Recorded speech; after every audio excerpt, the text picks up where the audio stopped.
Ce soir, nous allons parler sur notre sujet d'habitude,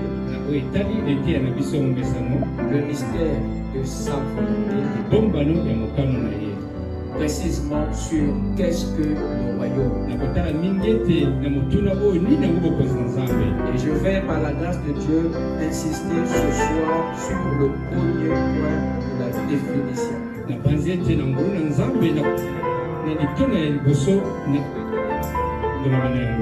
Le royaume est mystère.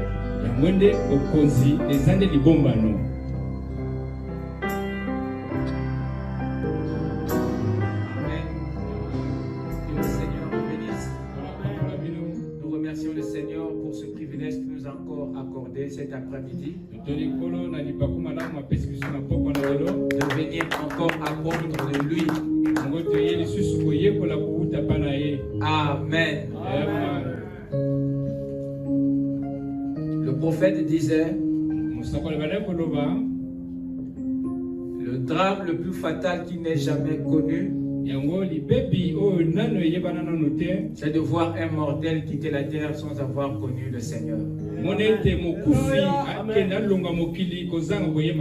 pour connaître le Seigneur, il faut avoir des opportunités comme celui-ci.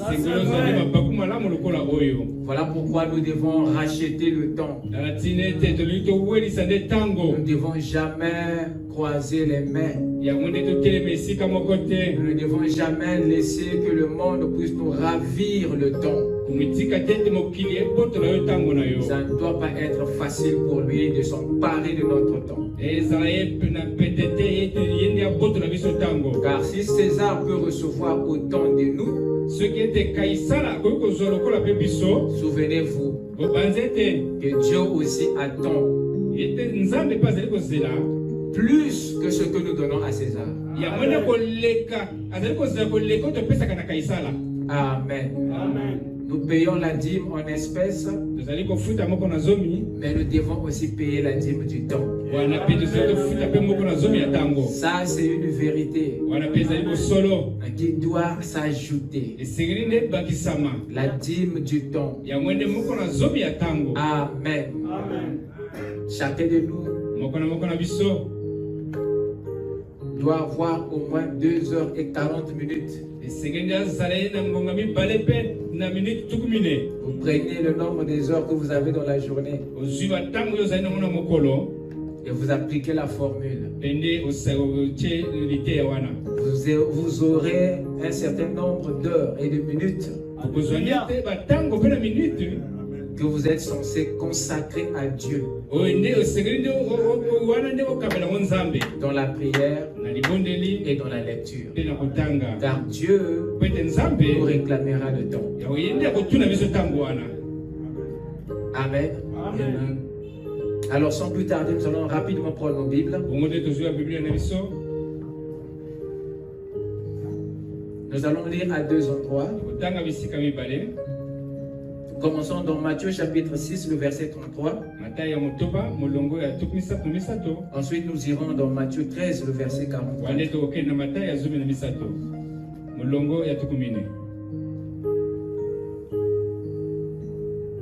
Matthieu 6, 33. Cherchez premièrement le royaume et la justice de Dieu. Et toutes ces choses vous seront données par-dessus. Cherchez premièrement le royaume et la justice de Dieu. Et toutes ces choses vous seront données par-dessus. Amen. Amen. Prions le Seigneur. Tendre Père Céleste, encore merci Seigneur d'avoir pourvu un temps pour nous ce soir, pour apprendre encore de toi. Oh Dieu, il a été dit dans les Saintes Écritures, seul l'agneau était digne de rompre les sceaux. Et puisses-tu venir Seigneur ce soir et nous donner la manne cachée. Je prie Seigneur que tu puisses guérir notre aveuglement, que tu puisses guérir nos corps malades, Puisses-tu, Seigneur, guérir nos âmes assoiffées. Nous prions, Père, que tu puisses parcourir chaque esprit ici ce soir pour placer ta vie à toi, Père. Car nous sommes indignes devant ta sainteté. C'est pour cela que tu as versé ton sang, Père. Viens, ô Dieu, nous pardonner pour chaque péché que nous avons commis. Ne nous laisse pas repartir tel que nous sommes venus. Laisse que notre foi puisse grandir par ta parole. Laisse que, Père bien-aimé, notre stature puisse évoluer par ta parole. Laisse que, oh Dieu, les vertus puissent grandir par l'action de ton Saint-Esprit. Amène à la résurrection toutes les semences que tu as placées dans nos cœurs. Visite-nous ce soir, car nous comptons sur toi. Tu es notre absolu Seigneur. Nous remettons cette réunion entre tes bonnes mains. Puisse le Saint-Esprit se mouvoir dans cette salle et ôter toute présence augure. Seigneur, nous déclarons impuissants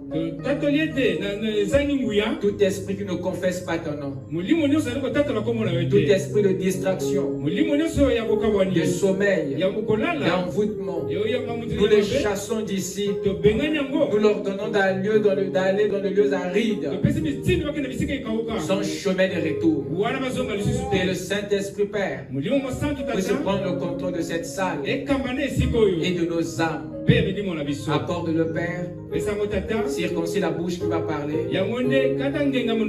circoncis aussi les cœurs qui vont croire et les oreilles qui vont entendre. Pour le reste, nous te remettons nos vies dans le nom de Jésus-Christ.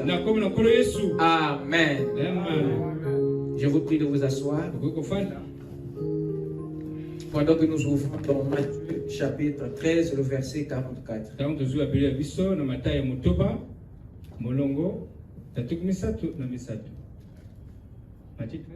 Matthieu 13, 44. Le royaume des cieux est encore semblable à un trésor caché dans un champ. Le royaume des cieux est encore semblable à un trésor caché dans un champ. L'homme qui l'a trouvé, l'homme qui le trouve, le cache. Et dans sa joie, il va vendre tout ce qu'il a et achète ce champ. Que le Seigneur ajoute ses bénédictions à sa parole. Amen. Ce soir, nous allons parler sur notre sujet d'habitude, le mystère de sa volonté, précisément sur qu'est-ce que le royaume. Et je vais, par la grâce de Dieu, insister ce soir sur le premier point de la définition.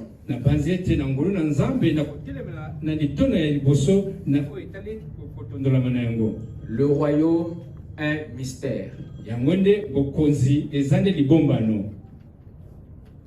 Le royaume est un mystère. Vous êtes avec moi? Je vais commencer par une citation ou deux citations de Frère Branham dans Le monde se disloque, au paragraphe 188. Qui est donné ici en anglais, The Falling Apart of the World. Il dit ceci: God never offered us a creed. Dieu ne nous a jamais donné un credo. He never offered us a denomination. Il nous a jamais offert une dénomination. I want somebody to show me in the Bible where he did. Je veux que quelqu'un me montre dans la Bible là où Dieu nous a donné un credo, nous a donné une dénomination. I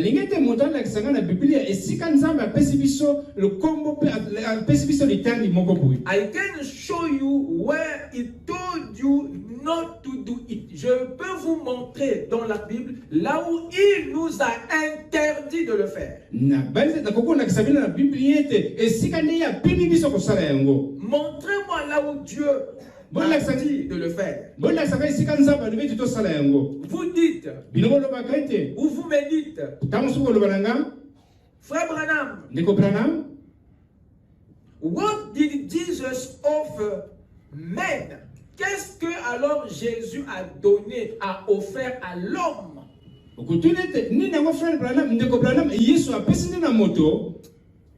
Frère Branham dit a kingdom, un royaume. Ce que Jésus a donné à l'homme, ce n'est pas une dénomination. Ce n'est pas un credo. Mais un royaume. Ce n'est pas une religion que le Seigneur a donnée à l'homme. Ce n'est même pas une église. Fait de bâtiment. Ce n'est pas un bâtiment que le Seigneur a donné à l'homme. Ce n'est pas un credo que le Seigneur a donné à l'homme. Mais c'est un royaume. Dit Frère Branham. Il dit, and he is the king of saints, and il est le roi. Le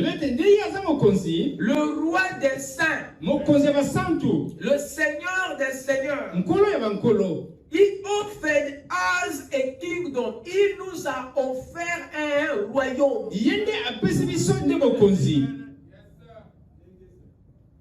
Not a politician. Et non une politique. Non un politicien. Not a denominational system. Et non pas un système dénominationnel. But a kingdom, mais un royaume. Donc là où nous avons amené Dieu n'est pas le lieu de rendez-vous. Et là où nous nous sommes retrouvés nous-mêmes n'a jamais été le point désigné. Et les dons que nous nous sommes faits nous-mêmes n'a jamais été les dons que le Seigneur nous a faits. Les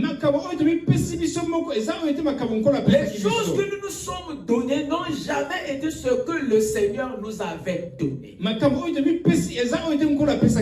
Les credos, la dénomination, les systèmes dénominationnels, la politique n'a jamais été dans la stratégie de Dieu. Mais qu'est-ce qui était dans sa stratégie? C'est le royaume. Voilà ce que le Seigneur nous a donné. Amen. Amen. Au paragraphe 209, il dit ceci. Frère Branham, tous ces gens-là vous demandent, what denomination do you belong to? À quelle dénomination appartenez-vous? En d'autres termes, à quelle religion appartenez-vous? En d'autres termes, à quelle église appartenez-vous? Voilà la question que nombreux posaient à Frère Branham. Frère Branham répond, I say, j'ai dit non, c'est-à-dire à aucun À aucun. Frère Branham n'appartenait pas à une dénomination. Frère Branham n'appartenait pas à une organisation. D'ailleurs, ce sont ces systèmes qu'il a combattu tout le long de son ministère. Alors il répond, j'appartiens à aucune dénomination. Si le prophète n'a jamais lui-même appartenu à une dénomination, pourquoi nous allons appartenir à une dénomination? Nous devons saisir dans quelle dimension le prophète évoluait. Parce que si nous n'avons pas saisi la dimension de son message, nous allons nous retrouver dans la fédération des églises. Ce qui est une bonne chose pour certains, mais qui n'est pas parfait pour nous. Dites amen. Il dit, j'appartiens à aucun. Pourquoi? Because we are in a kingdom. Wow. Pourquoi? Parce que nous sommes dans un royaume. Donc tu ne peux pas être dans le royaume et être en même temps dans la religion. Tu ne peux pas être dans le royaume et être dans la dénomination. Parce que le royaume détruit la dénomination. Il dit, je n'appartiens à aucune de ces dénominations. Parce que nous avons un royaume. Alors pourquoi? Toi tu voudras appartenir à la dénomination et au royaume en même temps. Il y a quelque chose qui ne va pas. Et nous avons toujours pensé que la religion, c'est le chemin du royaume. Voilà pourquoi chacun a construit et a eu une religion. Nous avons tous cru que pour servir Dieu, il faut intégrer une religion. Voilà pourquoi tu étais choriste. Voilà pourquoi tu étais enfant de Dieu. Voilà pourquoi tu étais dans un système. Parce que tu étais persuadé que le seul moyen de plaire à Dieu, c'est d'intégrer un système, une organisation, alors que tu n'as pas besoin de la religion pour contacter Dieu. Tu n'as pas besoin d'un système, d'une organisation pour intégrer le royaume. On dit amen. Dieu n'a pas besoin d'une religion pour t'avoir. Mais il a besoin d'une relation pour t'avoir. Mais nous avons pris la religion pour la relation. La religion n'est pas une relation. Oh, dit amen.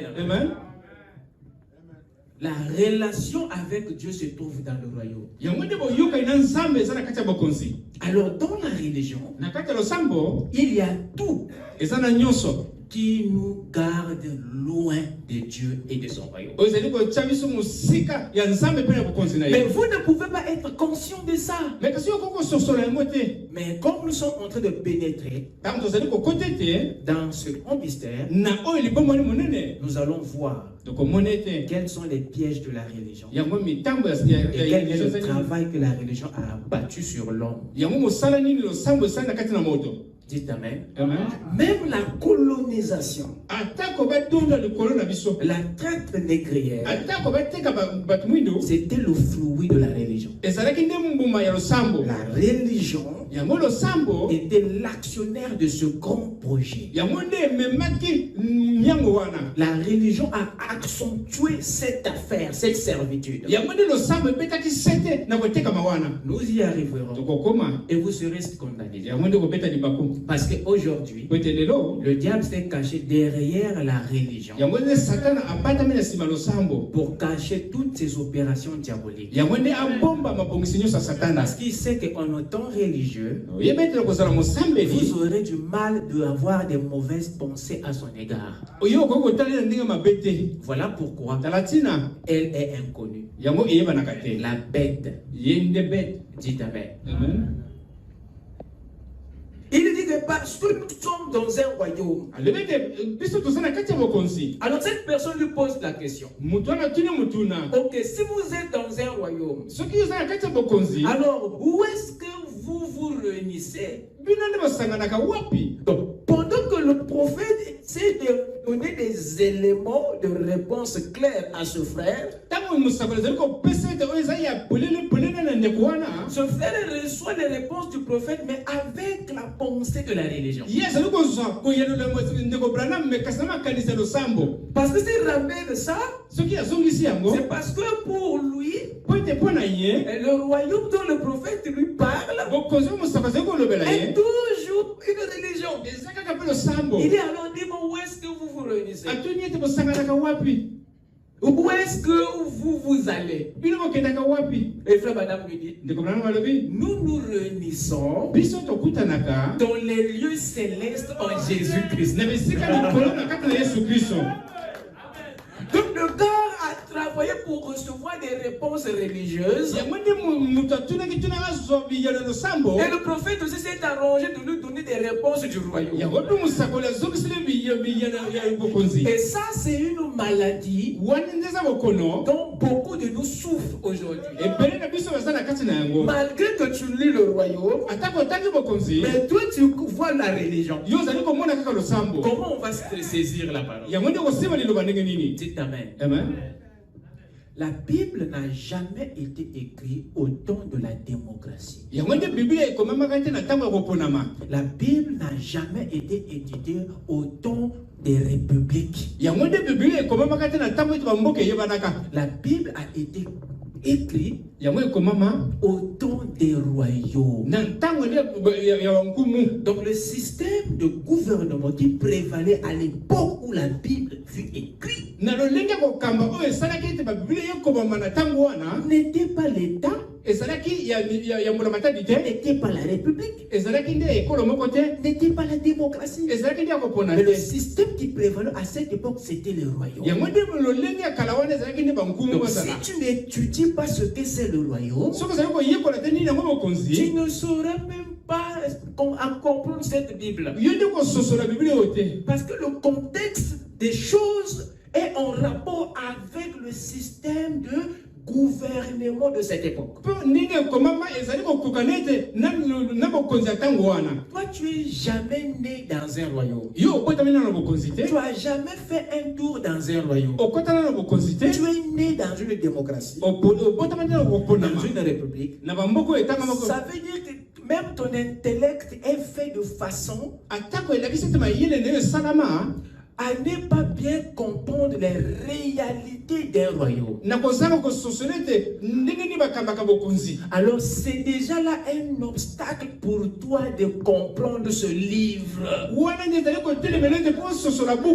Voilà pourquoi il faut d'abord étudier qu'est-ce que le royaume. À ce moment-là, le reste de la Bible devient un livre clair. Alors je suis étonné de voir ces hommes de Dieu qui expliquent le royaume à la manière de la démocratie. Vous passerez à côté des réalités et des contextes originaux de cette Bible. Dites Amen. Voilà pourquoi nous devons nous aventurer dedans pour saisir. Parce que notre Dieu n'est pas un président. Notre Dieu n'est pas un vice-président. Notre Dieu n'est pas un premier ministre. Parce qu'il ne dirige pas une république. Dieu n'est pas le chef d'une démocratie. Toute votre Bible vous dit de la Genèse à l'Apocalypse, que votre Dieu est un roi. Et il tient un royaume. Mais pourquoi vous amenez la démocratie là? Vous passerez à côté des concepts de la parole. La parole est en rapport avec le royaume. Et le royaume, c'est la volonté de Dieu pour nous. Voilà pourquoi le Seigneur nous a ordonné, nous a recommandé de chercher premièrement la République, la démocratie, la religion. Qu'est-ce qu'on nous a demandé de chercher? Le royaume. Donc si nous ne savons pas qu'est-ce que le royaume, vous ne saurez pas ce que vous êtes censé chercher. Vous le verrez, vous passerez à côté, parce que vous ne connaissez pas c'est quoi le royaume. Et notre ignorance au sujet du royaume est accentuée par notre savoir de la démocratie. Ce qui nous rend ignorants au sujet du royaume, c'est notre savoir sur la démocratie et la république. Alors que ce sont deux systèmes différents. La parole, la Bible, est dans le royaume, pas dans la démocratie. Alors si tu es dans la démocratie, la première des choses que tu dois faire pour comprendre la Bible, c'est de comprendre le royaume. Et alors la Bible t'est maintenant révélée. Mais si tu étudies la Bible dans la démocratie, cette position empêchera de saisir le contexte original de la Bible. Parce que la Bible n'a pas été éditée dans le système dans lequel tu te trouves. Ça a été édité dans le royaume et non dans la démocratie. Voilà pourquoi Paul a dit, nous devons être transportés d'abord dans le royaume du Fils de son amour. C'est un transfert que nous devons faire. Et quand Jésus disait, cherchez d'abord le royaume, il s'adressait aux religieux qui étaient déjà dans la religion, mais qui ne connaissaient pas le royaume. Ils prenaient le judaïsme pour le royaume. Alors c'était deux choses différentes. Donc tu peux être dans la religion sans être dans le royaume. Dites amen. Alors pour entrer dans le royaume, il faut que tu entres dans une expérience. Il faut que tu rentres dans la recherche. Et la recherche dont il parlait, c'est une expérience qui nous fait sortir de la religion et qui nous introduit dans le royaume. Et c'est là que la Bible devient un livre nouveau pour nous. Dites amen.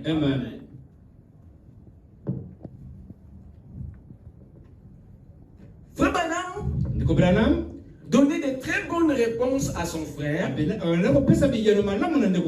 frère était dans une position qui percevait mal les réponses. Il dit au prophète, alors dis-moi où est-ce que vous vous réunissez? Frère Branham lui dit que nous nous réunissons dans les lieux célestes en Jésus-Christ. Il ajoute dans la présence de notre roi. Le royaume. Amen. The kingdom of God, where de Dieu, là où ils se réunissent. The Holy Spirit, le Saint-Esprit, lift them right up in the presence of the king. Qui les élève dans la présence du roi. And we sit together in heavenly places. Et là où nous sommes assis ensemble dans les lieux célestes. Where we are baptized c'est là où nous sommes baptisés dans le Christ Jésus. That's where we belong. Et c'est à cela que nous appartenons. Dites Amen. Nous n'appartenons pas à la religion. Nous n'appartenons pas à la dénomination. Nous n'appartenons même pas à un bâtiment. Mais nous appartenons à un corps spirituel qui est le royaume. Dites Amen. Voilà l'entretien ou le débat que Frère Branham a eu avec quelqu'un. Et le prophète a profité de préciser sa position là-dessus. Alors ce débat nous renseigne suffisamment sur ce que Frère Branham croit. Ce débat nous informe l'importance que Frère Branham accorde au royaume. Alors si cela est le cas, nous devons maintenant nous poser une question majeure. Qu'est-ce que le royaume? Parce que le prophète dit que c'est au royaume que nous appartenons. Pas à la dénomination, pas au credo, pas au système, mais nous sommes les gens du royaume. Mais il me semble que même ceux qui appartiennent à ce royaume connaissent très mal le royaume. Je suis persuadé qu'il y a beaucoup de chrétiens qui marchent, qui connaissent rien au sujet du royaume, mais qui sont suffisamment armés au sujet de la religion. Ce que nous connaissons, en fait, c'est la religion, mais pas le royaume. Alors, pour bien comprendre et évoluer, nous devons nous poser la question: c'est quoi le royaume? Qu'est-ce que le royaume? Amen. Amen. Écoutons Frère Branham.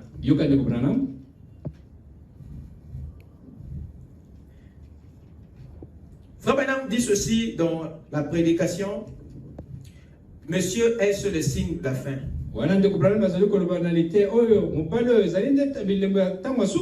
Je commence au paragraphe 241. Le 7e ange d'Apocalypse 17 est le messager au 7e âge de l'Église. Est le messager au 7e âge de l'Église. Voyez-vous, maintenant observez. Mais qu'au jour de la voix du 7e ange, quand il sonnerait de la trompette, le mystère de Dieu s'accomplirait. Ce messager ici, le 7e ange, proclame son message à l'église de Laodicée. Remarquez son genre de message. Cela ne s'adresse pas au premier ange. Cela ne s'adresse pas au deuxième ange, au troisième, au quatrième, au cinquième, au sixième. Mais c'est le 7e ange qui avait ce genre de message. Donc le message du 7e ange était un message des mystères. Lui, le dernier ange, qui vient traiter les mystères. Quelqu'un m'écoute? Qui était ce Remarquez son genre de message. C'est accomplir tous les mystères de Dieu qui sont écrits dans le livre. Donc le prophète d'Apocalypse 10 n'était pas venu uniquement pour éclairer un seul mystère. Non. Sa responsabilité en tant que septième ange était celui de traiter tous les mystères. Le septième ange met fin à tous les mystères qui sont restés en suspense dans toutes ces organisations et dénominations. C'est-à-dire les écritures que ces dénominations ont abordé de façon parcellaire. Le septième ange doit venir les corriger et les apporter correctement. Il devient le dispensateur des mystères et des vérités qui ont été abordées de travers pour que les choses soient maintenant bien comprises par l'Église. Le septième ange les réunit et met fin au mystère entier. C'est ce que dit la Bible. Il met fin au mystère du livre écrit. Maintenant, relevons quelques-uns de ces mystères. Les plus grands mystères et les plus grands mystères sont: numéro 1, le mystère du royaume des cieux. C'est celui dont nous sommes en train de parler maintenant. Matthieu 13, 3 à 15. Le mystère du royaume des cieux. Ici, Frère Branham nous fait savoir que le royaume des cieux est un mystère. Et lui, en tant que septième ange, il est venu traiter les mystères. Et le royaume des cieux fait partie des mystères dont lui doit éclairer en son jour. Qu'est-ce que le royaume? Number one, le royaume est un mystère. Le royaume est un mystère. Le royaume est un mystère. D'après le prophète, dites Amen. Amen. Je vais l'écrire ici. Number one, le royaume est un mystère. Number two, le royaume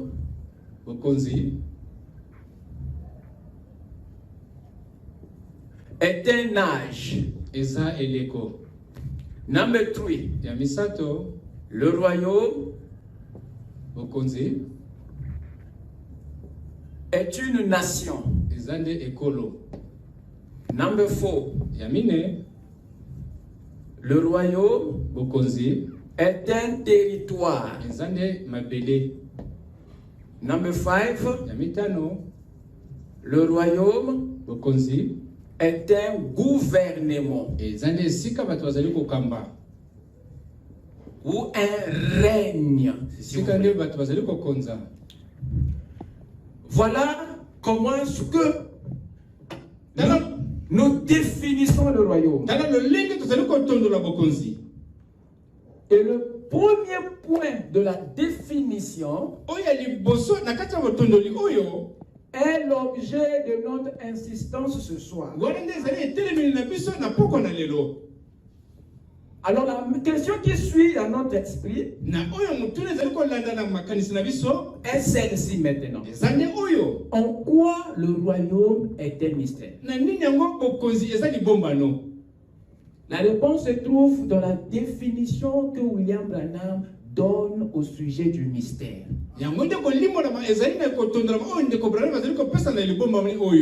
Qu'est-ce qu'il dit? Dans la même prédication, le prophète dit ceci.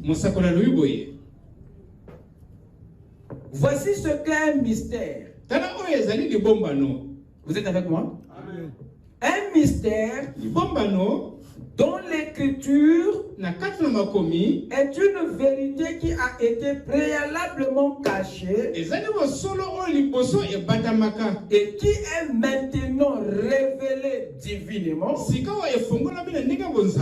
mais à laquelle reste toujours attaché un élément surnaturel malgré la révélation.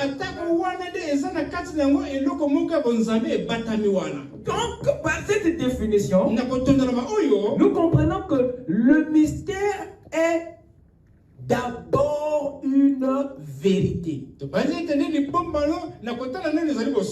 Qui est comment? Caché. Amen. Amen. Qui est divinement révélé. À laquelle il est attaché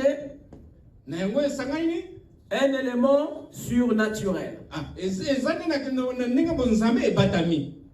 Un mystère d'après le prophète est une vérité. C'est quelque chose qui est caché, qui est aussi révélé, qui est aussi surnaturel. Un mystère est pour commencer une vérité, n'est pas un mensonge.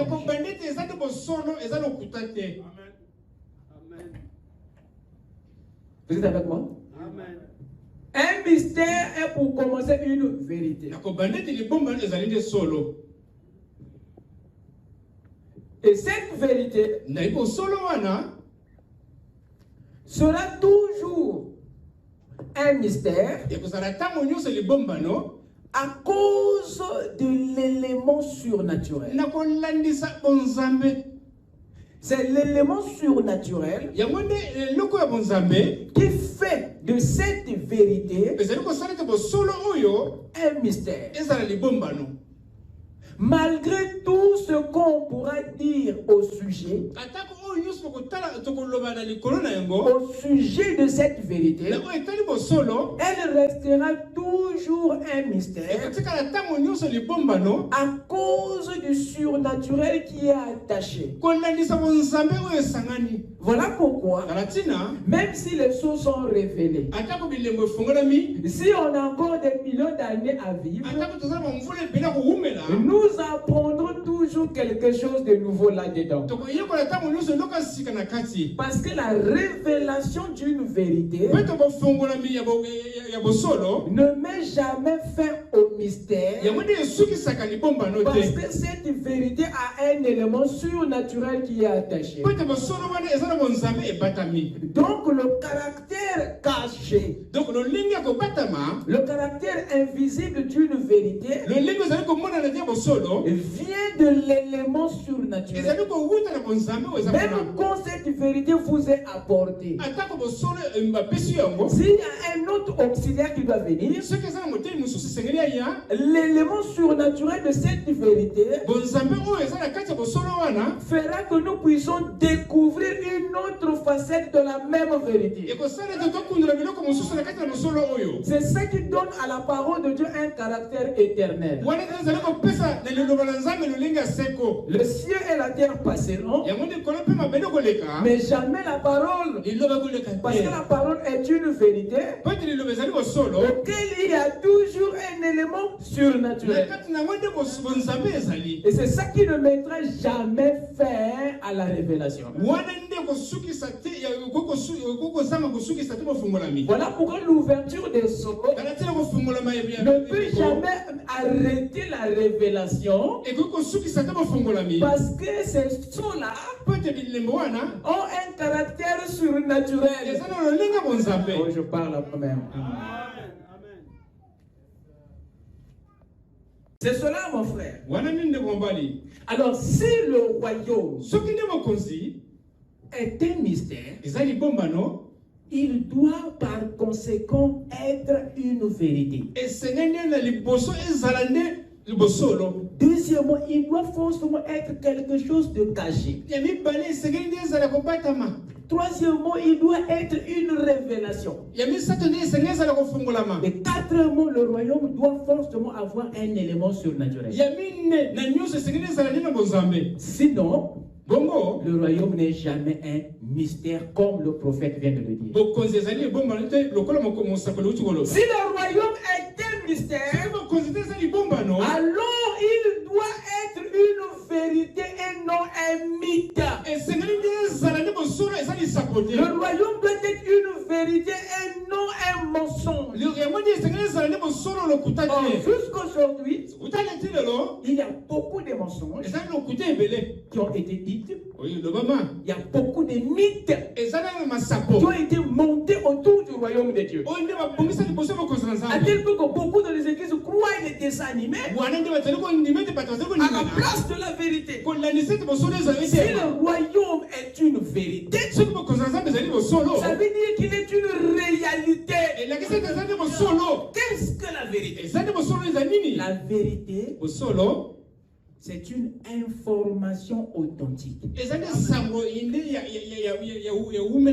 On appelle vérité information originelle. Donc l'information du début, c'est ça la vérité. L'information authentique au sujet de la chose. Pour dire qu'il y a aussi le mensonge, qui est l'authentique mais perverti. Donc le royaume, si le royaume est un mystère comme le dit le prophète, il va être une vérité. Parce qu'il dit qu'un mystère, c'est d'abord une vérité qui est comment? Cachée, révélée, auquel est attaché un élément surnaturel. Le surnaturel, c'est la nature même de cette chose. C'est le caractère divin de la chose. Donc, le royaume, ici, est une vérité. Ça, c'est ce que nous devons retenir. Il n'est pas un mensonge, mais le royaume est une vérité. Le royaume n'est pas un mythe, il est une vérité. C'est quelque chose du début, inauthentique. Amen. Deuxièmement, le royaume est quelque chose de caché. C'est là le problème. C'est quelque chose d'invisible. Alors, le royaume de Dieu était devenu comme un mythe parce qu'on n'était pas en mesure de le percevoir. Beaucoup ne le croient plus ou ne le croient pas. Beaucoup des athées rejettent cette vérité parce que cela ne leur est pas tangible. Attends, c'est pas visible, je ne le vois pas. Pourquoi je veux le croire? Donc son caractère caché ou invisible fait du royaume un mensonge alors que c'est une réalité. Voilà pourquoi beaucoup aujourd'hui croient une chose et non le royaume parce qu'ils n'ont pas assez de lumière là-dessus. Comment veux-tu le croire comme étant une vérité du moment où il ne le touche pas, il ne l'a jamais vu? On dit amen. Voilà pourquoi Jésus a dit à ses disciples, beaucoup d'entre vous ne mourront pas jusqu'à ce qu'ils aient vu le royaume venir. Parce qu'ils savaient que beaucoup on avait besoin de le voir pour le croire. On dit amen. Le royaume, c'est une révélation. La révélation, c'est quoi? La révélation, c'est l'enseignement de l'esprit. Ce n'est pas ce que moi je vous donne. C'est ce que le Saint-Esprit, l'enseignant intérieur, va vous révéler à partir de ce que moi je donne. Jusqu'à maintenant, ce que je vous donne n'est pas encore une révélation avant que l'enseignant intérieur le saisisse. Et vous montre ce que je ne vous ai pas dit. La révélation ne s'enseigne pas. Et la révélation ne peut jamais s'enseigner. Et ça, c'est le domaine du Saint-Esprit lui-même dans l'individu. Voilà pourquoi le royaume est une révélation. C'est le travail que le Saint-Esprit fait en vous. Quelqu'un peut dire Amen? Amen. Et le royaume est quelque chose de surnaturel. Pourquoi? Parce que notre père Abraham a marché des kilomètres entiers dans l'espoir de le trouver. Il est parti de la Chaldée jusqu'en Palestine, cherchant une cité dont l'architecte et le constructeur c'était Dieu. Mais ne l'a pas trouvé. Et Paul dit, ils l'ont plutôt vu de loin et salué de loin. Alors si le royaume est quelque chose de surnaturel, ça veut dire qu'il n'est pas naturel comme nous le pensons. Voilà pourquoi il n'est pas tangible comme tel. Mais pourtant il l'est. Mais dans une autre dimension. Dites Amen. Jésus a dit, le royaume ne vient pas de façon à frapper les regards. Il a encore dit que le sang et la chair n'hériteront pas le royaume. Pour vous dire que le royaume ne repose pas à 100% sur ce qui est visible. Dites Amen. Amen. Et c'est ça qui est un obstacle pour les religieux.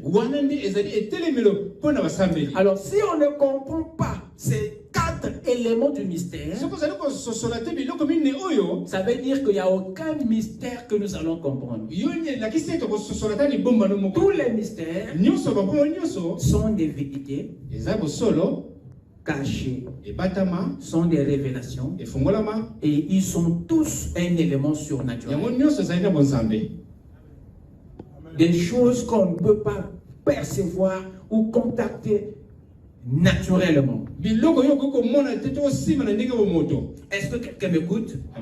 Vous pouvez dire Amen?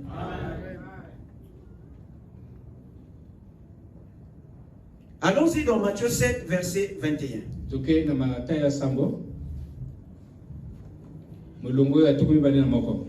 Là-bas, nous allons voir la raison même pour laquelle le royaume n'est pas prêché. Le royaume n'est pas prêché, c'est parce qu'il n'est pas visible. Le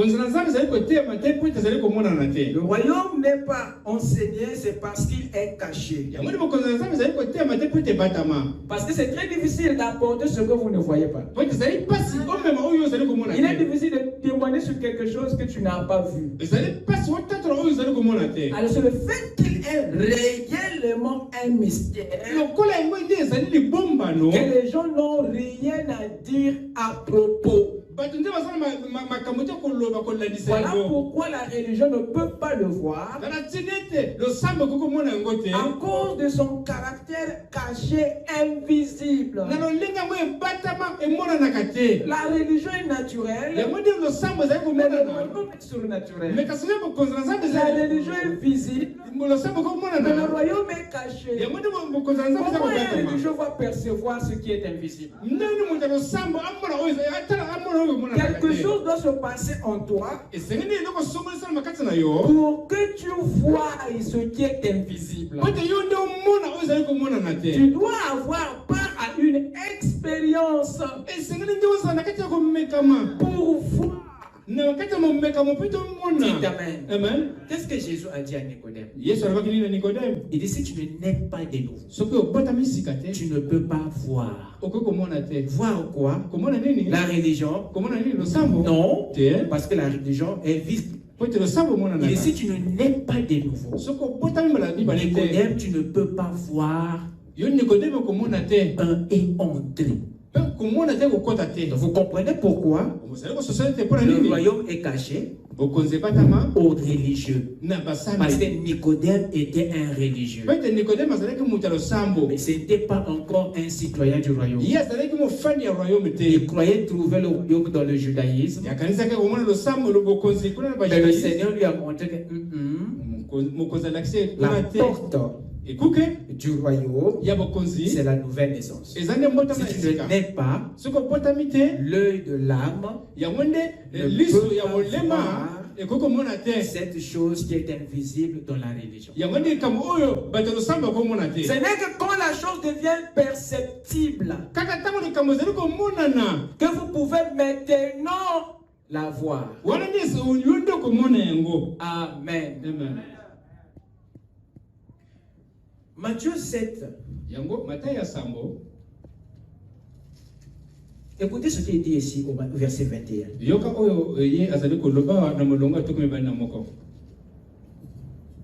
Il dit ceci.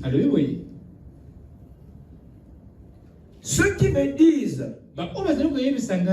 Seigneur, Seigneur, n'entreront pas tous dans le royaume des cieux. Vous écoutez ça? Ce sont des gens qui appellent notre Dieu par un attribut approprié. Seigneur. C'est pas tout. Ils le connaissent dans son attribut de seigneurie. Mais la porte du royaume leur est fermée. Donc c'est des gens qui connaissent l'attribut de Dieu, mais qui évoluent en dehors du royaume. Mais les choses, les évidences qui accompagnent leur ministère vous donnent l'impression qu'ils sont dans le royaume. Or, au fond, ce sont les adeptes de la religion et non du royaume. Jésus dit, ceux qui me disent, Seigneur, Seigneur, ils n'entreront pas dans le royaume. Mais celui-là seul qui fait la volonté de mon Père, qui est dans les cieux. Il dit, plusieurs me diront en ce jour-là. Lesquels? De ceux qui appellent Seigneur, Seigneur. Les plusieurs là, ce sont ceux qui évoluent en dehors du royaume. Pas dans le royaume. Ce n'est pas ceux qui sont dans le royaume. Plusieurs me diront ce jour-là, Seigneur, Seigneur, n'avons prophétiser par ton nom, n'avons-nous pas chassé les démons par ton nom, n'avons-nous pas fait beaucoup de miracles par ton nom? Alors je leur dirai ouvertement, je ne vous ai jamais connu, retirez-vous. Dites Amen. Le Seigneur ne leur a jamais connus. Pourquoi? Parce qu'ils évoluaient en dehors du royaume. Donc la religion peut te mettre dans une condition où certaines choses se manifestent, mais sans pourtant être dans le royaume. Et Frère Branham appelle ces gens-là des frontaliers. C'est des gens qui se sont arrêtés à la frontière entre la religion et le royaume. Dites Amen. Qui ne sont pas entrer dans toutes ces démonstrations-là, ils le font dans la religion, pas dans le royaume. Et le Seigneur ne les a pas reconnus. Pour vous dire, c'est effectivement les religieux à qui le Seigneur avait donné un appel dans Matthieu 6. À qui le Seigneur avait donné un appel dans Matthieu 6. Alors nous ne sommes pas aussi quittes, soumis à la même expérience. Nous avons reçu un prophète du royaume, un maître chercheur, que le Seigneur nous a envoyé pour nous instruire au sujet du royaume. Parce qu'il est venu, Malachie 4, nous trouver baignant dans la religion, enseigner au sujet de la religion. Tout ce que nous connaissons de Dieu, c'est la religion qui nous l'a appris. Mais sauf que cette religion-là ne peut pas nous introduire dans le royaume. Or, le royaume exige une recherche. Le royaume exige une expérience. Le royaume exige une instruction. Et il faut un instructeur pour une instruction. Voilà pourquoi Malachie 4, l'ange d'Apocalypse 17 descend avec les instructions du royaume.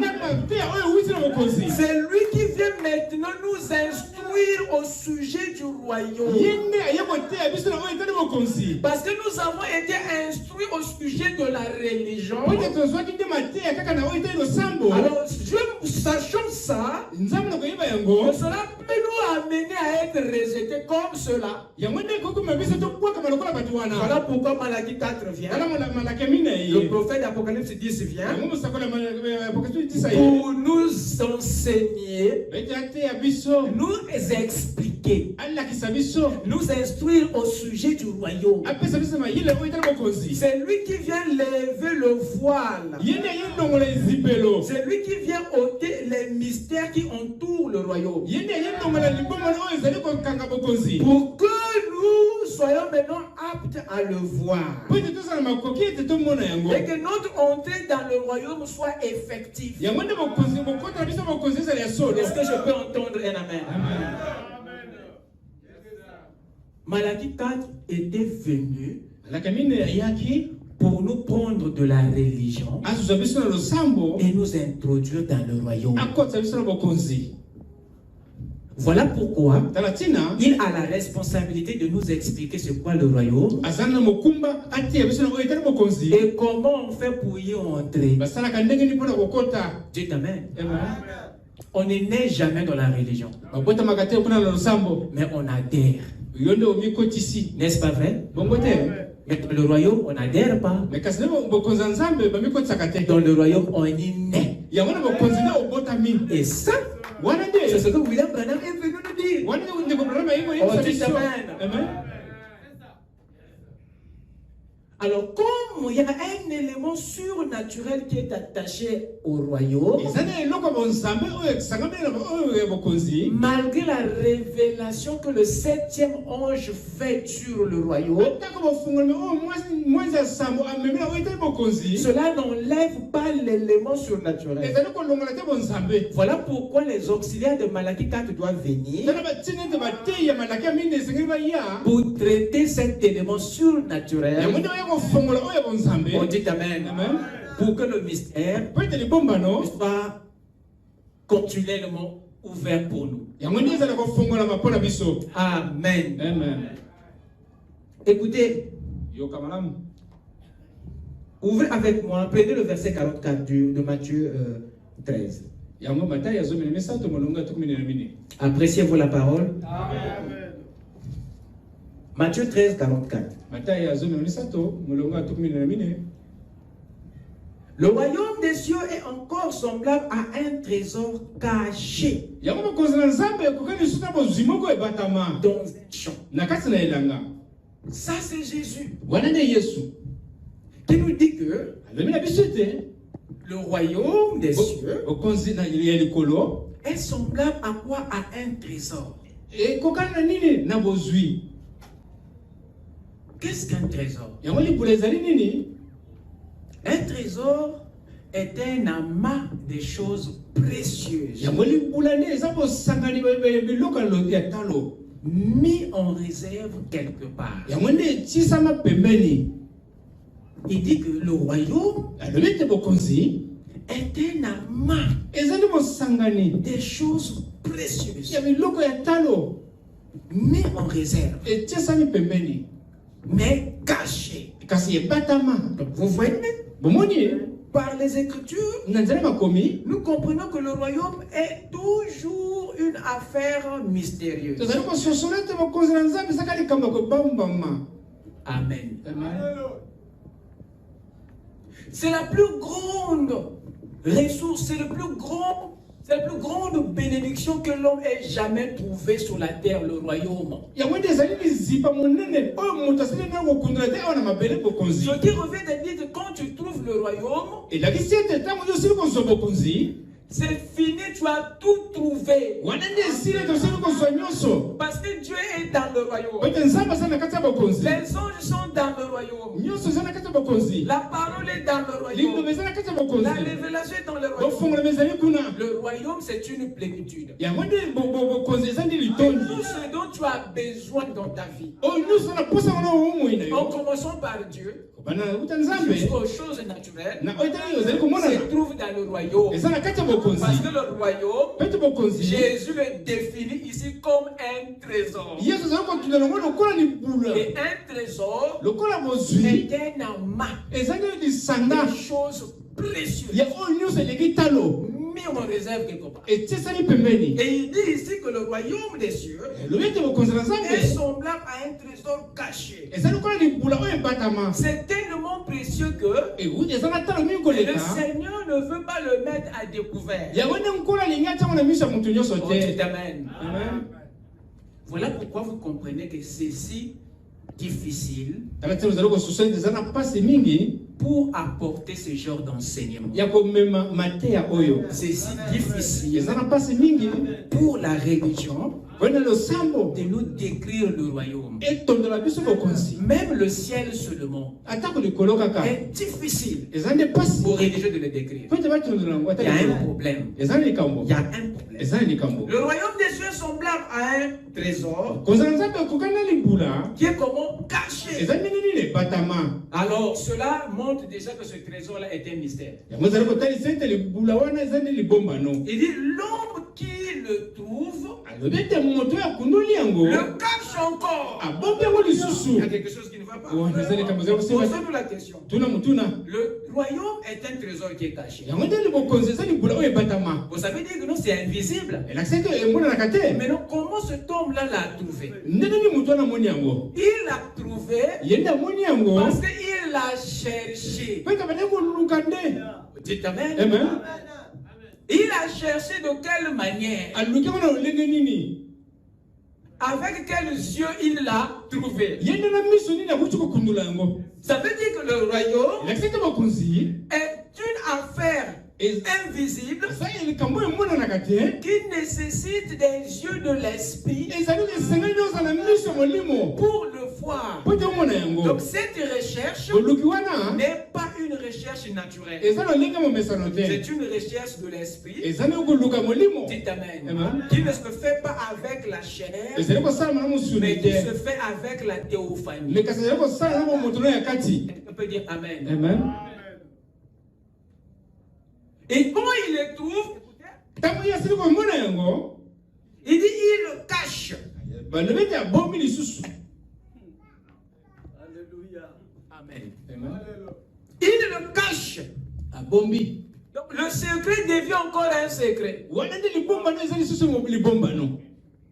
Vous savez pourquoi il le cache? Parce que cela est un scandale pour les religieux.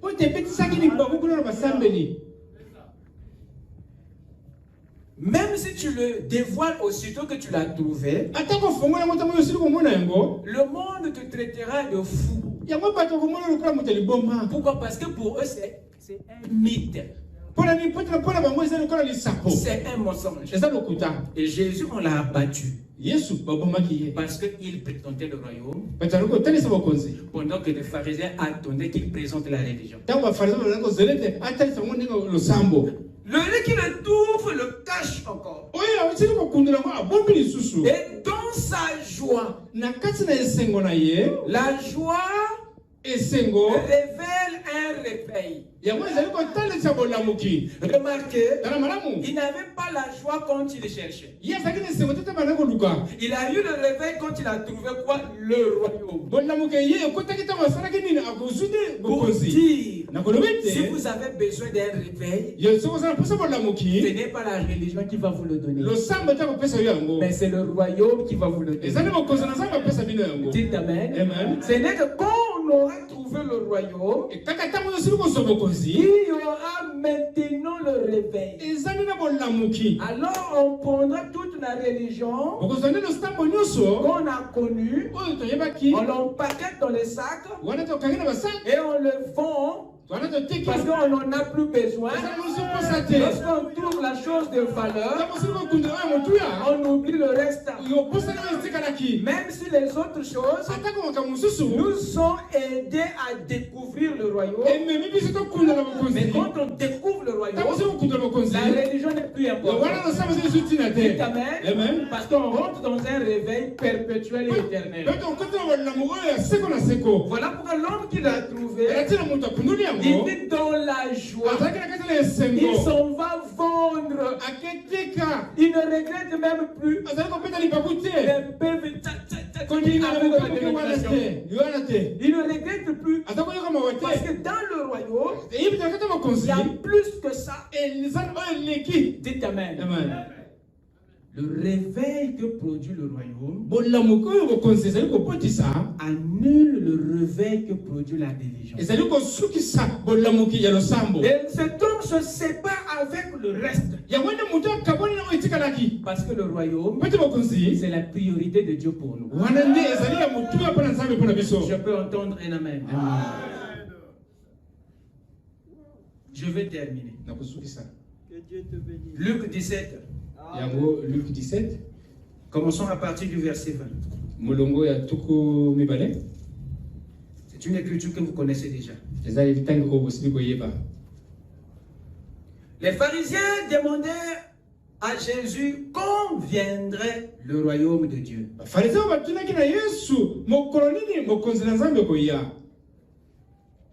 Il leur répondit, le royaume de Dieu ne vient pas de manière à frapper les regards. Vous comprenez? Ça veut dire que les attentes de ces religieux-là étaient qu'ils voient quelque chose de tangible pour le croire.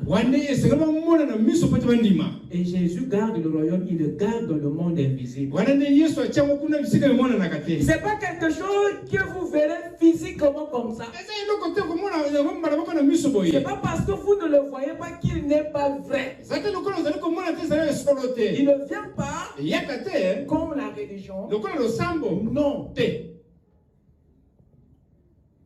On ne dira point, il est ici, il est là, car voici, le royaume de Dieu est au milieu de vous. Pendant qu'il nous demandait quand ça viendra, alors la chose était même avec eux. Mais comme ils étaient aveugles, ils ne pouvaient pas le voir. Voilà le caractère mystère du royaume. Ça veut dire que ce peuple-là avait un problème au niveau de l'esprit. Les yeux de l'âme n'étaient pas ouverts au royaume. Leurs yeux étaient encore éteints. Et parce qu'ils n'avaient pas reçu le messager de leur époque. C'est le messager de l'âge qui vient ouvrir les yeux des gens au sujet de la promesse du leur. Dites amen. Voilà pourquoi les pentecôtistes ont échoué. Parce qu'ils ont préféré un message du corps et de l'esprit. Ils ont rejeté le message qui ressuscite l'âme. Alors que le message de l'âme, c'est celui-même du royaume. Dites amen. Le message du royaume est celui-là qui traite avec notre cœur. Voilà pourquoi il était dit dans la prophétie que Malachie 4, quand il viendra, il ne va jamais ramener les corps des pères aux fils. Il ne va jamais ramener les corps des fils aux pères. Mais Malachie 4 devait ramener le cœur. Parce que son message, il n'était pas en rapport avec le corps. Le message qui ramène les enfants aux fondations apostoliques n'est jamais un message qui s'adresse au corps. Voilà pourquoi le premier et le deuxième pouls n'ont jamais restauré. Le premier et le deuxième pouls ne nous a jamais ramené. C'est le troisième pouls qui est le message qui ramène réellement. Parce que l'homme que Dieu vient d'abord restaurer, c'est la théophanie. C'est l'homme intérieur. C'est celui-là. Le royaume commence au-dedans de vous. Dites amen. Il commence au-dedans de vous. Voilà pourquoi le trône n'était jamais établi dans les parvis extérieurs et dans le lieu saint. Vous avez le tabernacle, vous avez les parvis extérieurs, vous avez le lieu saint, vous avez le lieu très saint. Amen. Lorsque le sacrificateur rentrait, il était en face de la cuve des reins. Il était en face, de l'autel des reins. Voyez-vous?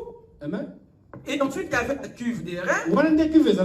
Il passait par une porte qui était fermée par un voile. Et là-dedans, il y avait les 7 chandeliers. Il y avait la table des pains. Et il y avait l'autel des parfums. Mais remarquez, pour entrer dans la troisième partie, il fallait traverser aussi un voile. Et j'aimerais vous dire une chose. La porte des parvis n'avait pas un voile, mais avait un rideau. La porte du lieu saint n'avait pas un voile, mais avait un rideau. C'est seule la porte du lieu très saint ici qui avait un voile. Il y a une différence entre un rideau et un voile. Le rideau est plus lourd, mais le voile est transparent. Nous aurons le temps de rentrer dans les détails. Et le voile du lieu très saint ici était le seul voile qui avait des chérubins. Dites amen. Et pour voir la beauté du lieu très saint, vous devez percer ce voile. Et le lieu très saint était le seul lieu où il y avait l'arche, où il y avait la colonne de feu, où il y avait des chérubins. Il y avait des chérubins sur le voile, et il y avait des chérubins au-delà du voile. Les chérubins qui étaient sur le voile étaient perceptibles même dans les lieux saints. Mais il y avait un autre type de chérubins qui était dans le lieu très saint.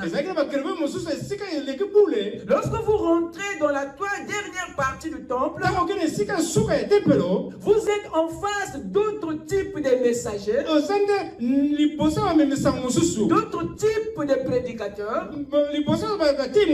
parce que ceux-là sont à côté du roi qui est assis sur le trône qui est large. Parce que ici, c'est une autre dispensation, c'est un autre ministère. Vous allez me dire comment. Remarquez une chose, les sacrificateurs travaillaient dans le lieu saint, mais ils étaient aussi aidés par les Lévites. Ce n'est pas tous les Lévites qui avaient accès au lieu saint. Le lieu saint, c'était le domaine des descendants d'Aaron. Mais dans d'autres parties, les autres familles des Lévites pouvaient aussi avoir accès. Mais le souverain sacrificateur était seul, qui avait un ministère, qui officiait dans la dernière partie. Lui pouvait passer ici, passer là, mais ce n'est pas dans les deux premières parties où son ministère s'exerçait. Son ministère s'exerçait dans la dernière partie. On dit amen. Peu importe ce qu'il fait ici, peu importe ce qu'il fait ici, mais son vrai travail est celui qui se fait dans la dernière partie. On dit amen. Et le comportement du sacrificateur dépend des éléments qui se trouvent dans chaque compartiment. Ce qu'il fait dans les parvis ici n'est jamais ce qu'il fait dans le lieu saint. Parce que le lieu saint n'a pas les mêmes ustensiles que les parvis. Pourquoi vous voulez que moi je me comporte comme eux? Alors que nous ne travaillons pas dans la même dimension. Dites amen. Et Frère Branham dit dans la prédication large que chaque partie du temple était en rapport avec l'attribut de Dieu. Il dit que les parvis est en rapport avec Christ en tant que prophète. Et le lieu saint est en rapport avec Christ en tant que sacrificateur. Et le lieu très saint est en rapport avec Christ en tant que roi couronné. Dites amen. Voilà les dispensations en rapport avec les attributs. Tu ne peux pas être dans le lieu très saint sans avoir cette révélation de Dieu. La plus grande révélation que le souverain sacrificateur avait, c'était la révélation de Christ en tant que roi. Comment Christ est couronné, ça veut dire qu'il a un royaume. Dites amen. Voilà le lieu dans lequel Aaron officiait. Et nous savons une chose, que le tabernacle de Moïse était le type de Christ. C'est aussi le type de l'église. C'est aussi le type de l'homme. La marche d'Aaron dans le lieu saint, dans le tabernacle, typifie aussi la marche de Christ dans le croyant. Je répète, la marche de Aaron dans le temple représente aussi la marche de Christ dans l'individu. Dites amen. Et la marche de Aaron dans le tabernacle représente aussi la marche du croyant en Christ. En Christ. Parce que Paul dit en Christ, il y a des dimensions. Paul dit En Christ, il y a la vie, de le mouvement, 3 et l'être. Dites amen. Lorsque vous recevez la vie, vous êtes dans la première dimension de Christ, dans le corps. Parce que la première partie du corps exige la vie. Pour y être, voilà pourquoi il y a la nouvelle naissance. Parce que ce corps exige la vie pour y intégrer. Mais après que vous ayez reçu la vie, la Bible dit qu'il y a le mouvement. Le mouvement, c'est la croissance. Tous ceux qui naissent en Christ doivent grandir. C'est le lieu saint. Voilà pourquoi il y a les 7 chandeliers. Le type de la croissance. Il faut grandir en Christ. Mais quel est le but de votre croissance spirituelle? Le but de ce mouvement, c'est que vous atteignez la stature de l'homme parfait. Et là, vous devenez maintenant un être mature en Christ Jésus. C'est le domaine de l'adoption. Alors là, vous devenez un esprit vivifiant. Ce n'est pas celui qui a reçu seulement la vie, mais qui est capable de la transmettre. Vous entrez dans un autre sacerdoce différent d'ici et de là. Est-ce que je peux entendre un amen? Beaucoup dans le corps ont reçu une vie qu'ils ne peuvent pas communiquer. Pourquoi? Parce qu'ils n'ont pas encore grandi, il n'y a pas encore la croissance. Oh, je parle à moi-même. Donc c'était juste pour vous montrer que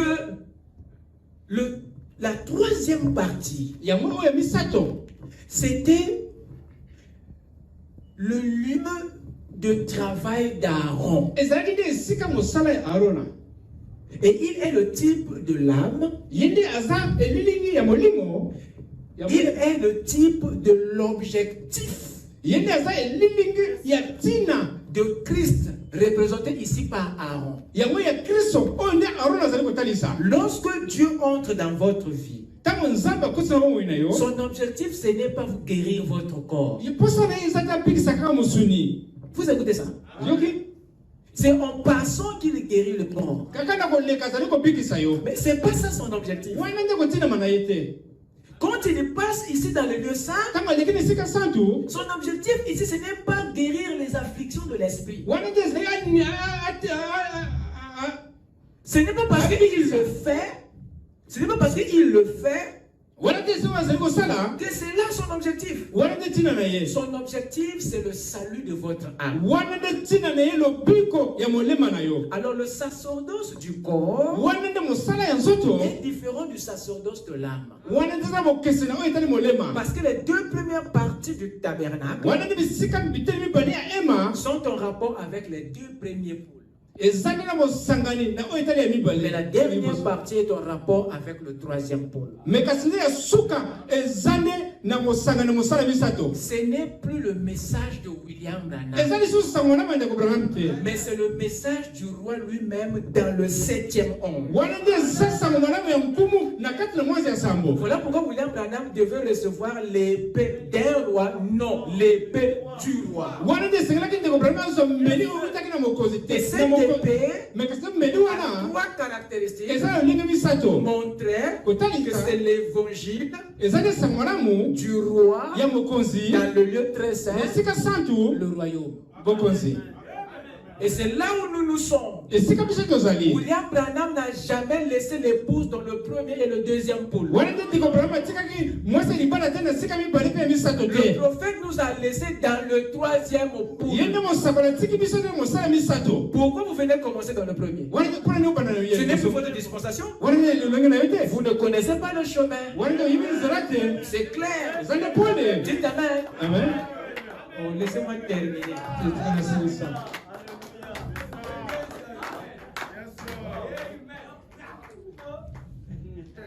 Amen. Amen. Revenons sur le royaume est mystère. Effectivement, ce sont ces détails qui ne sont pas connus parce que nous avons encore du flou autour du royaume. Nous avons vu que Matthieu 6:33 était un ordre. Une recommandation. À quoi? À chercher. Quoi? Le royaume. Alors la recherche prouve que le royaume est une chose cachée. La recherche nous montre déjà que le royaume est un mystère. Parce qu'on ne cherche pas ce qu'on possède. On ne cherche pas ce qu'on voit. On cherche seulement ce qu'on a perdu. Et on cherche seulement ce qu'on ne voit pas. Donc si Jésus nous demande de chercher le royaume, ça veut dire que le royaume est...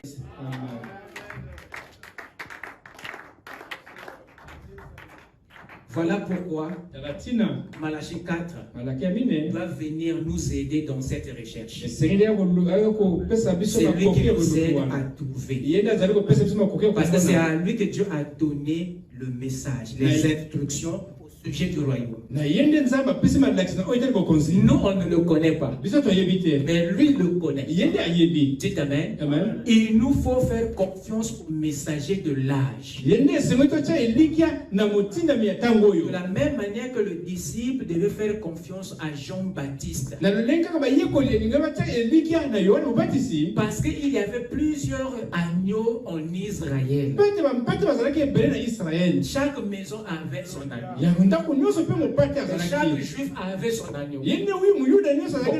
Lequel était l'agneau de Dieu? Or, l'agneau de Dieu, Dieu l'avait révélé qu'à une seule personne.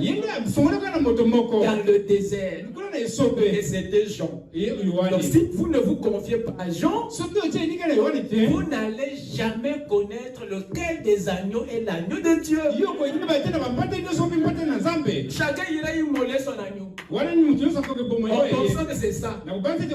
Voilà pourquoi nous sommes entrés. Les gens sont en train de s'accrocher à la religion, à inventer des histoires en croyant que c'est ça le royaume, alors que ça n'a rien à voir. Faisons confiance à Malachie 4.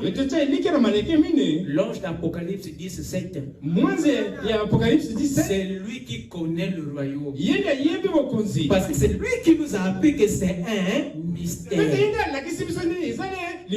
Alors si le royaume est un mystère, ça veut dire que pour commencer c'est une vérité, mais qui nous est cachée. On dit Amen. Voilà pourquoi nous devons lui faire confiance. Que le Seigneur vous bénisse.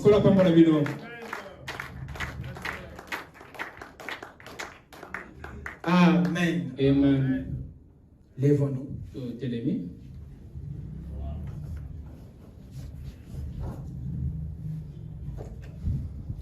Fire, fire, fire, fire, fall, fire, fire,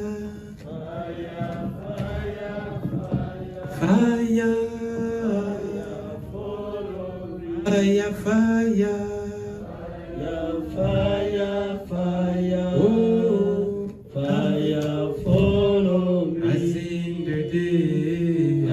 in the day, Pentecost, fire, follow me, as in the day, Pentecost, fire, follow me, fire, fire,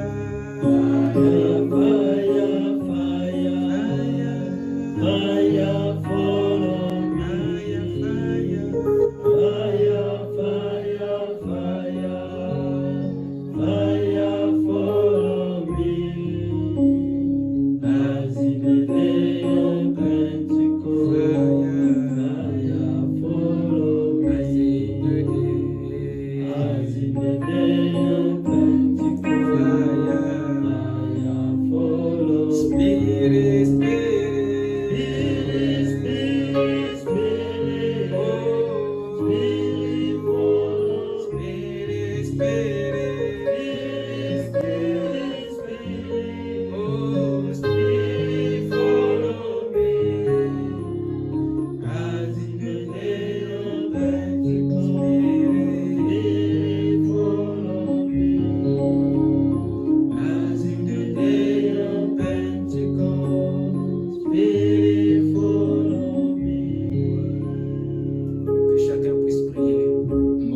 ce qui le concerne.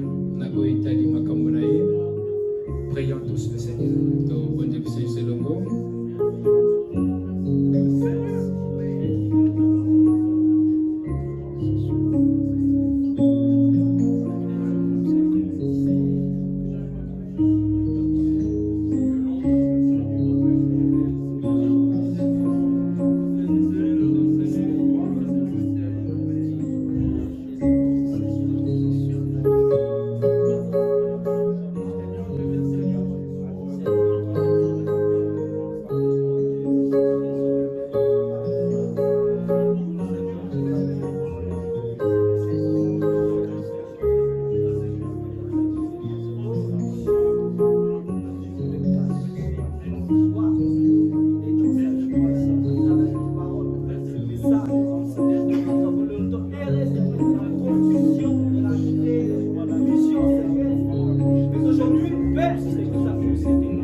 Seigneur Dieu Tout-Puissant, Père Céleste, Créateur du ciel et de la terre, vois le même hier, aujourd'hui et pour toujours. Tu ne devrais pas être seulement le Dieu d'hier, mais tu es également celui d'aujourd'hui. Voilà pourquoi, Père, tu es descendu ce soir, parce que tu avais prédestiné dès avant la fondation du monde les tabernacles, ô Dieu, qui étaient appropriés à recevoir, Seigneur, mystère qui est le royaume.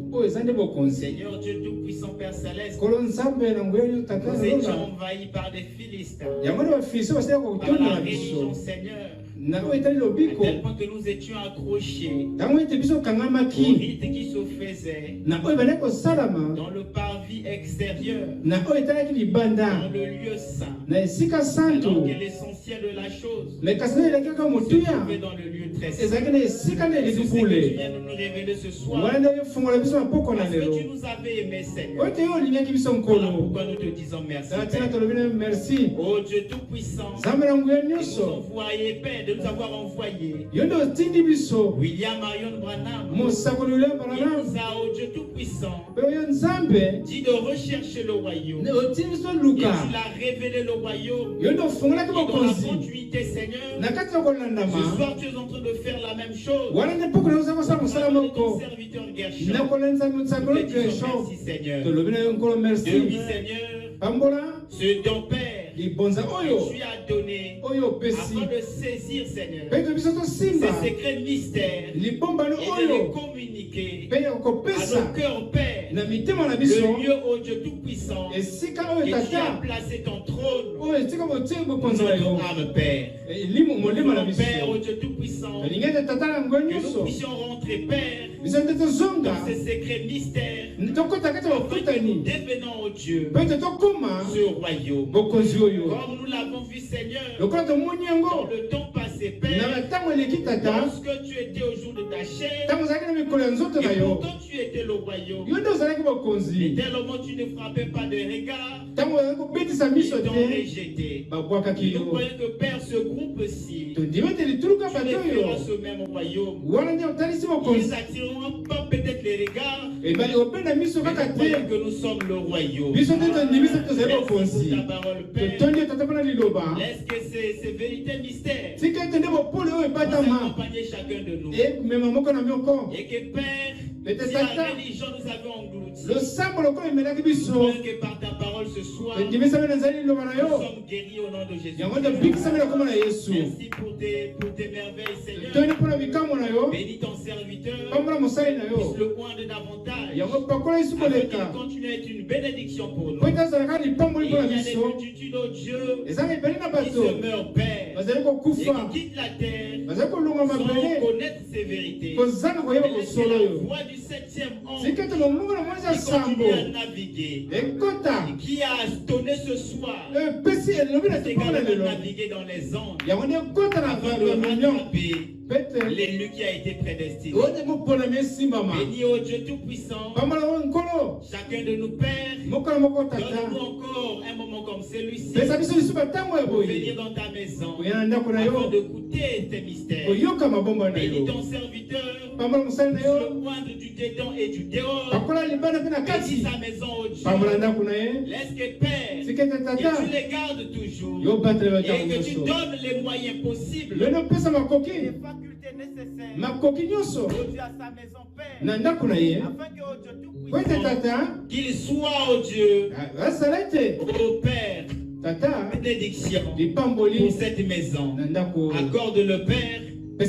Bénis les dîmes et les offrandes qui seront prélevées pour toi avec chacun de nous. Dans le nom de Jésus-Christ, nous l'avons ainsi prié.